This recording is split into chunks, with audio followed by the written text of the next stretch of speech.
I want to talk about something that I really don't like. That's right, ladies and gentlemen, this video is a tad bit different than my normal content, and I don't normally do these, but someone recommended that I did it.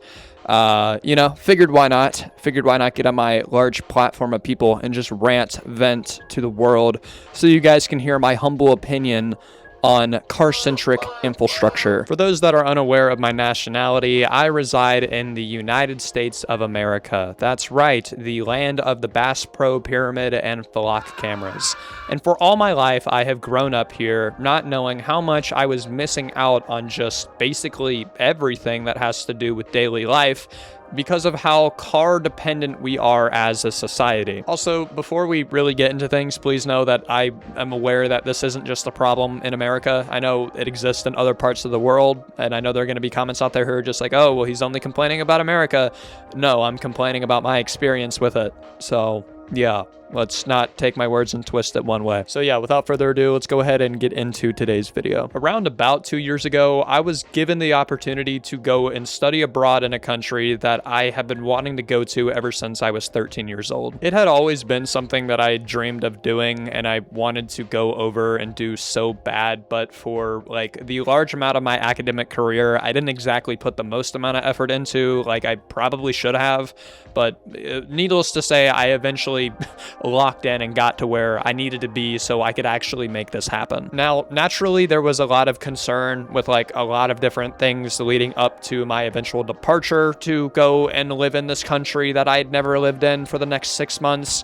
You know, like I'm not going to be able to see my family. I'm not going to be able to see my friends. I'm not going to be able to see my girlfriend.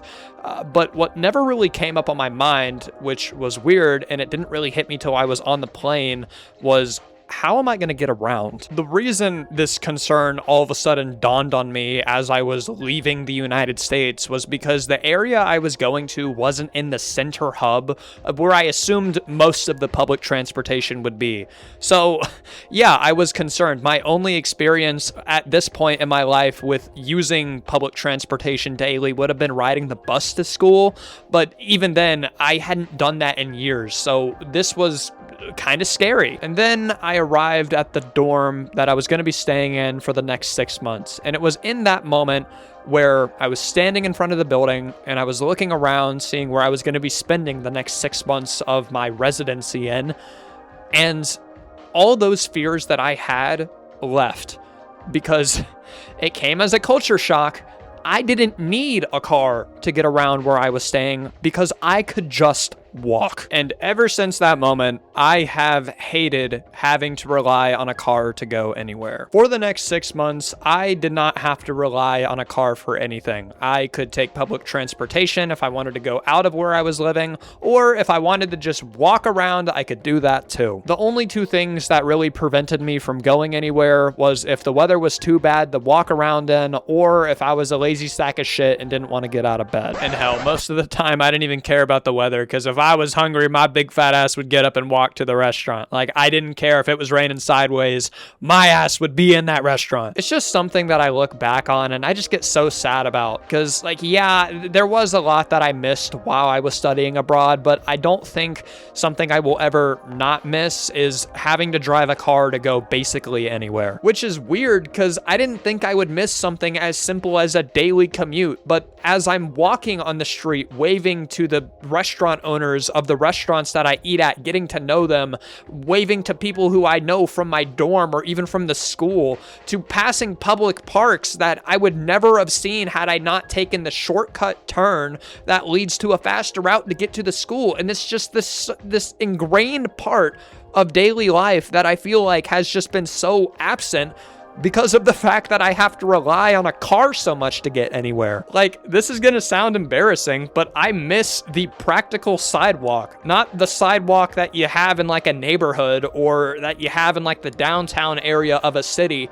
I mean like an actual sidewalk that you can use as a path of transportation that isn't just shit or doesn't cut off in the middle of nowhere. Most of American infrastructure is not built on practicality. It is built on dependency for one of the world's most depreciating assets, that being cars. And like, I don't know, man, it's such a catch-22 when it comes to like owning a car in general, because to own a car, you need to have money. And in order to have money, you need a job.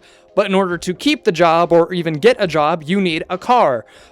But if you don't have a car, you have to walk to work, which is oftentimes dangerous and is also illegal in some places to just walk on the side of a road without a pathway to walk on, because the government doesn't bother funding infrastructure like putting in a basic fucking sidewalk on the side of the street, which is stupid, because how are you going to get to your job if you don't have a car? And how are you going to make money if you don't have a car? It's just like, why? It's almost as if this entire system that has been integrated into our modern day society since World War II has been specifically engineered to keep us in a constant state of debt. Assuming that you're 16 years old, fresh out of the gate with a driver's license and having no car or a job, you have like one of four things that could happen. The first two options are assuming you're fortunate and are born into a wealthy enough family where they can either give you a hand-me-down car or they can just straight up buy you a new car.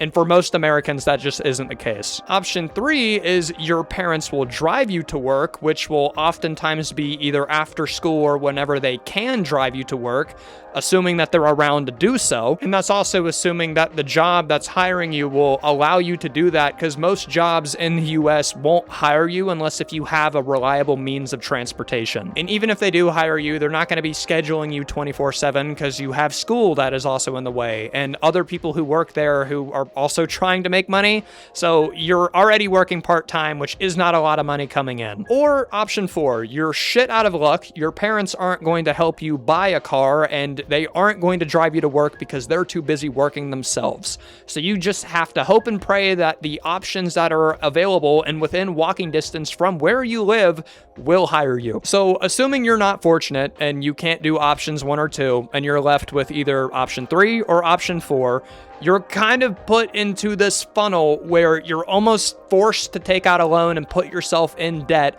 because there is no way in hell you're going to be making enough money at that age anyway to buy a brand new car. Now, don't get me wrong, the best option here is to oftentimes just buy a used car, but even then they are still expensive, and whenever you're buying a used car, they oftentimes come with used car problems. I'll never forget the first time I bought my first car, and it had one of the world's worst coolant leaks, and also a dead deer carcass underneath that I found when I was changing my oil for the first time. I always wondered why there was just a bad smell coming from the car. Didn't know there was a rotting corpse underneath it. The more you know. But regardless, buying a used car is a gamble because you never know what you're going to get with it. There could be a bucket list of problems. And I mean, I've had friends who have bought used cars and they've shit the bed the same week they bought it. I'll never forget this one time where when I was working as a line cook for this one restaurant, I had a coworker who we'll call John for the sake of this video, who walked to and from work every single day. And his total commute time in walking was about 4 hours. There was a joke that we had amongst the other line cooks and including John that he lived at the restaurant just because of how much he was there. Now, I know some of you are probably going to comment, why didn't you get a job that was closer to you? I mean, working at a job 2 hours away seems kind of intense and exhausting. And it was, but the reason he was doing it was because it was the only place that would hire him, and he needed the money so he could, I'll let you take a guess, so he could buy a car. I don't think I've seen more overtime on like a paycheck than I have with John, and he worked his ass off for months to eventually buy a used car that he totaled the same week he bought it. Keep in mind, he was working as hard as he was so he could afford to buy this car in cash. He was so dead set on not taking a loan out to buy this car that he was actively taking years off of his life so he could afford to not go into debt. It was a couple weeks later when he eventually was seen with a brand new car straight from the dealership. And I remember when I went up to him and I asked him how he suddenly got this car because he had just wrecked his last one. He looked me in the eyes and he told me, "Yeah, I took a loan out because I'm tired of killing myself to try and achieve something that isn't possible." Or it was kind of something along those lines. We were all just busting each other's balls anyway over like car payments and stuff, and it came up in conversation. But looking back on it, he's kind of right. Was it worth spending several more months doing the same thing, walking to and from work, and that's the only thing you can do, just so you can try and potentially avoid to not be in years-long debt? I know there are some people who would do that, but for the vast majority of people, they are going to go the easy way and just take a loan out. People aren't going to destroy their bodies, aren't going to shave years off of their life and work day in and day out just so that they can afford a necessity that everybody needs to have in this society. I don't know if you've ever been stuck in like awful traffic on the highway and looked around and just counted how many people are behind the steering wheel. Have you ever once thought maybe all these people could fit on a subway, or could fit on a train, or could fit on a bus? If you haven't, I urge you to do so. Cars should never have been a necessity that is needed in order to function within a society. And it's that society that has walkable cities, viable means of public transportation, that I so desperately yearn for. So yeah, that's been my storytime rant. I've never really done one of these before. I know it was like really unscripted and unstructured, but I was kind of just talking and yapping. So yeah, if you guys like this style of content, comment down below what you guys think. Like, subscribe, all that good jazz. So yeah, thank you guys so much for watching, and I will catch you guys in the next one. See ya.